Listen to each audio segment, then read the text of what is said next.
ঠাকুর বাড়িতে পুজো দেবেন অভিষেক, সাথে থাকবেন মতুয়া গোসাইরা। বিজেপি সাংসদ শান্তনু ঠাকুরের মন্তব্যের পাল্টা দিলেন বিশ্বজিৎ দাস। চলতি মাসের গত 2 তারিখ থেকে জেলা সফর শুরু করেছেন তৃণমূলের সর্বভারতীয় সাধারণ সম্পাদক অভিষেক বন্দ্যোপাধ্যায়। এই কর্মসূচিতে আগামী 9 তারিখ বনগাঁতে আসবেন অভিষেক। সূচিতে রয়েছে ওই দিন ঠাকুরনগর ঠাকুরবাড়িতেও পুজো দেবেন তিনি। তৃণমূলের পক্ষ থেকে এই ঘোষণার পর ঠাকুরবাড়িতে অভিষেকের কর্মসূচিকে ঘিরে কড়া অবস্থান নিয়েছেন বিজেপির সাংসদ শান্তনু ঠাকুর।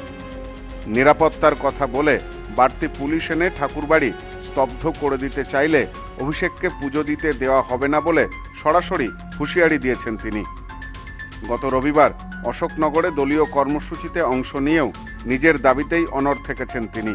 সেখানেও সাংবাদিকদের প্রশ্নের উত্তরে তিনি প্রায় একই কথাই বলেছেন।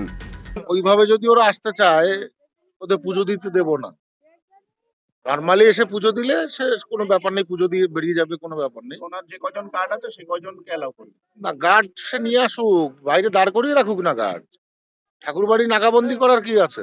ঘটনাকে ঘিরে স্বাভাবিকভাবেই রাজনৈতিক মহলে জলঘোলা শুরু হয়েছে।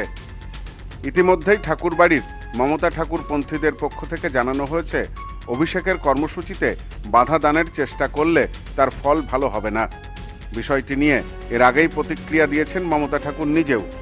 এদিন বনগাঁ পৌরসভার চন্দ্রিকা হলে দলীয় নেতৃত্বের সাথে বৈঠকে বসেন তৃণমূলের বনগাঁ সাংগঠনিক জেলার সভাপতি বিশ্বজিৎ দাস।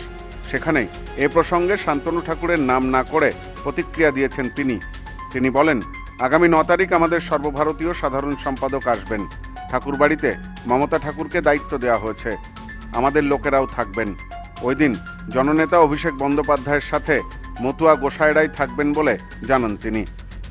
সবাই কাজ করতে হবে, এখানে দলে কেউ বসে থেকে পদ নিয়ে থাকবেন এটা হবে না। জনপ্রতিনিধি দলের সংগঠনে যারা আছেন প্রত্যেকের দায়িত্ব নিয়ে কাজ করতে হবেন, কারণ অভিষেক বন্দ্যোপাধ্যায় 9 তারিখে আসছেন, তার জন্য আমার প্রস্তুতি রয়েছেন। আমরা যেমন সাধারণ মানুষরা রাস্তার উপরে থাকবেন, তেমনি ঠাকুরনগরে মমতা ঠাকুরের দায়িত্ব থাকবেন। আমরাও এখান থেকে লোক পাঠাবো, যত মতুয়া গুসাই বা আমাদের মতুয়া সম্প্রদায় মানুষ যারা রয়েছেন তারা ঠাকুর বাড়িতে থাকবেন। আমাদের সাংসদ সর্বভারতীয় সভাপতি আমাদের সম্পাদক অভিষেক বন্দ্যোপাধ্যায় যখন তিনি পুজো দিতে যাবেন তার পাশে তারাই থাকবেন সবচেয়ে বেশি। মূর্খ রাজনীতিবিদ, শুধুমাত্র অপসংস্কৃতি, এটা বিজেপির স্বভাব, সেই স্বভাবের ঢঙে কথা বলছেন। এটা মানুষ আজকে বুঝতে পারছেন যে ওরা ক্রিমিনালদের মতন কথা বলছেন। কোনো জনপ্রতিনিধি হবার মতন যোগ্যতা তার নেই, যার জন্য এটা ক্রাইম যারা ক্রিমিনাল করেন। মোবাইলের জগতে আজও সবার সেরা চিরশ্রী মোবাইল। যে কোনো কোম্পানির মোবাইলের জন্য আসুন, আমাদের এখানে রয়েছে খুব সহজে ফাইন্যান্সের মাধ্যমে মোবাইল কেনার সুবিধা রয়েছে। পুরনো ফোনের বদলে নতুন ফোন নেওয়ার সুযোগ। এখন এই সুবিধা পাবেন আমাদের বনগাঁ এবং চাঁদপাড়া দুটি শোরুমে। চিরশ্রী মোবাইল, যশোহর রোড বনগাঁ ও চাঁদপাড়া পাটপট্টি মোড়। ফোন নাম্বার 8336957050 এবং 9932486511।